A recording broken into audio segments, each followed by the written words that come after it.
Hello dear students, today we will discuss about the joint equation of two lines. बेटा ये topic आपके syllabus में तो नहीं है लेकिन कंपटीशन पॉइंट ऑफ व्यू से बहुत इंपॉर्टेंट है.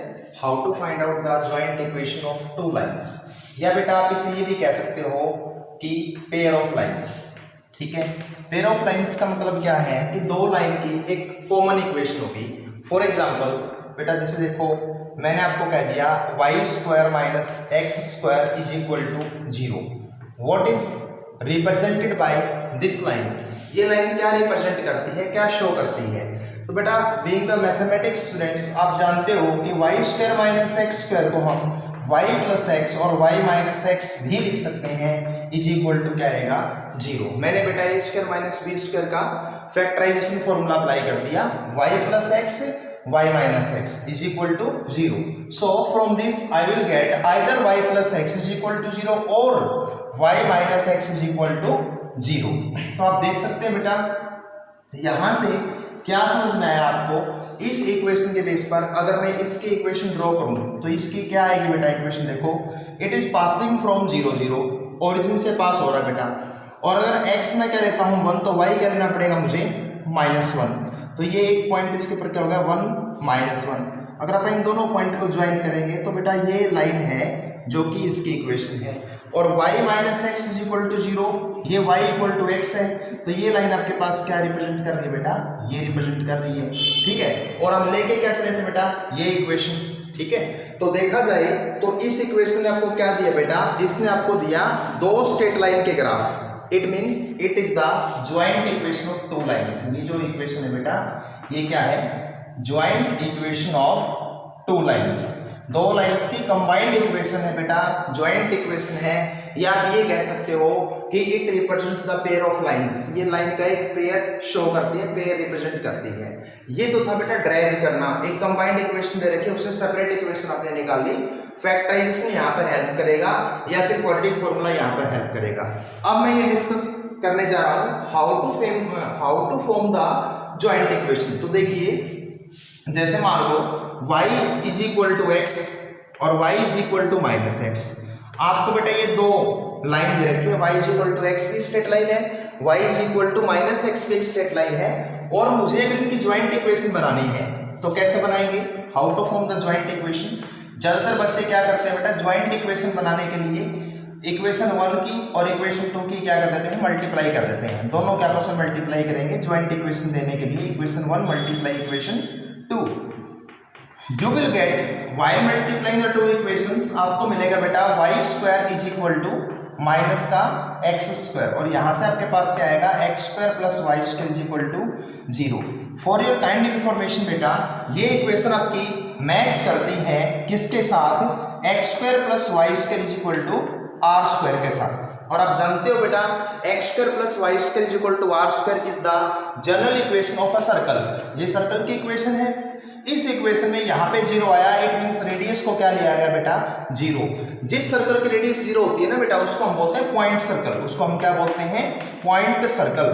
तो एक्चुअली ये जो लाइन आई, जो इक्वेशन आई वो आपको एक पॉइंट सर्कल डिनोट कर रही है. जबकि हम लेके क्या चले थे बेटा दो स्ट्रेट लाइन. तो इक्वेशन किसकी आनी चाहिए थी, पेयर ऑफ लाइन की इक्वेशन आनी चाहिए थी. सो एक्चुअली जो भी मैंने यहाँ पर ये काम किया this whole process was wrong process.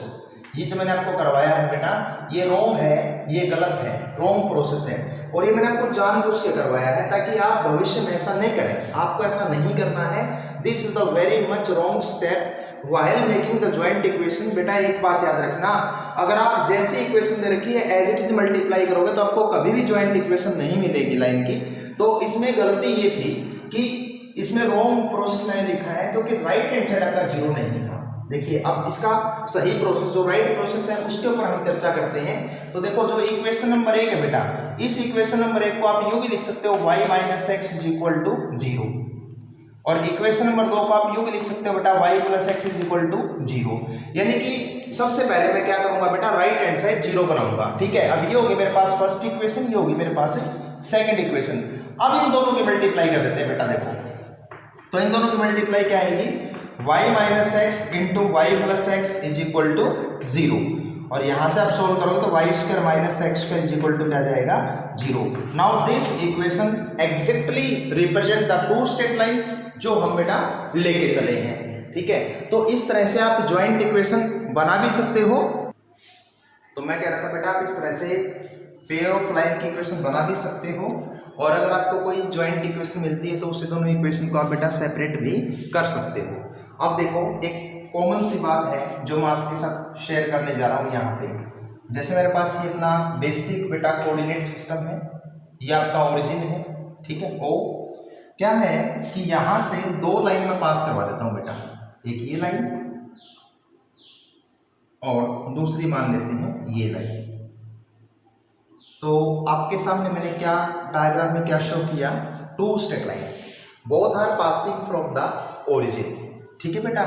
मान लो कि इसकी इक्वेशन है y is equal to m1x और इसकी इक्वेशन है बेटा y is equal to m2x, because both the lines are passing from the origin, that's why constant term इसके अंदर नहीं होगी, ठीक है बेटा।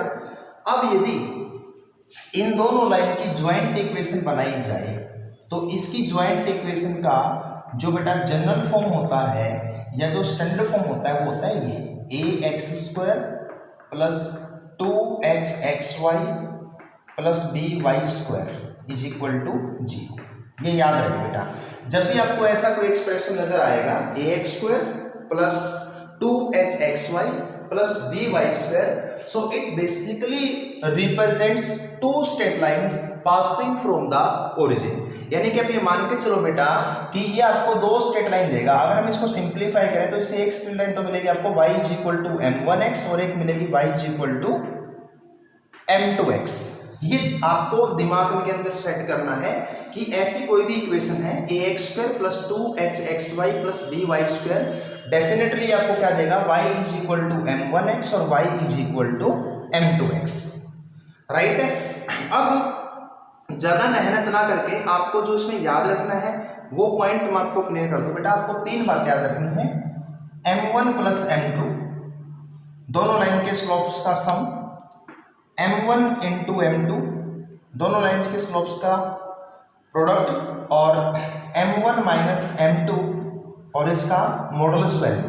ये तीन चीजें बेटा आपको हर हाल में याद करनी है कि स्लोप का सम क्या आएगा, स्लोप का प्रोडक्ट क्या आएगा और उसकी जो मॉडुलस वैल्यू है वो क्या आएगी। तो देखिएगा सम तो आएगा बेटा इसका माइनस का 2h अपॉन b, प्रोडक्ट आएगा बेटा a अपॉन b, ठीक है।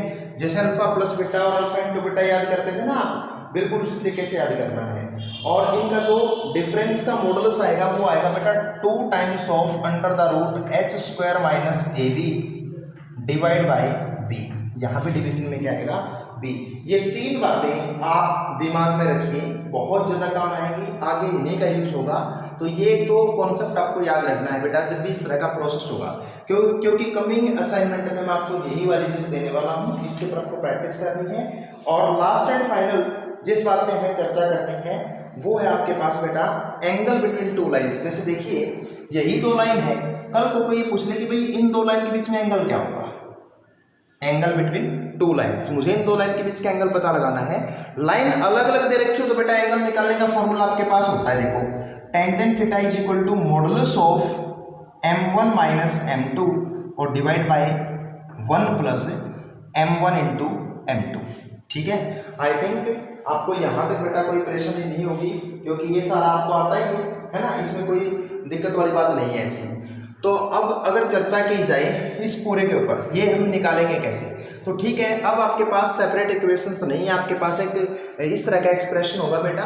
और जैसा कि आपको पता है कि इसके पास दो स्ट्रेट लाइन छुपी हुई हैं और उन दो छुपी हुई लाइंस के बीच में एंगल कितना होगा वो मुझे अगर फाइंड आउट करना है तो मैं अपना बेसिक कॉन्सेप्ट उठाऊंगा बेटा स्ट्रेट लाइन में से, और इसके अंदर क्या करूंगा, वैल्यू सब्स्टिट्यूट कर दूंगा। देखो टेंजेंट थीटा बराबर क्या होगा, सोचो modulus m1 plus m2, sorry modulus m1 minus m2 और 1 plus m1 into m2 with in modulus. देखो मॉडुलस दोनों का मैंने अलग अलग ले लिया।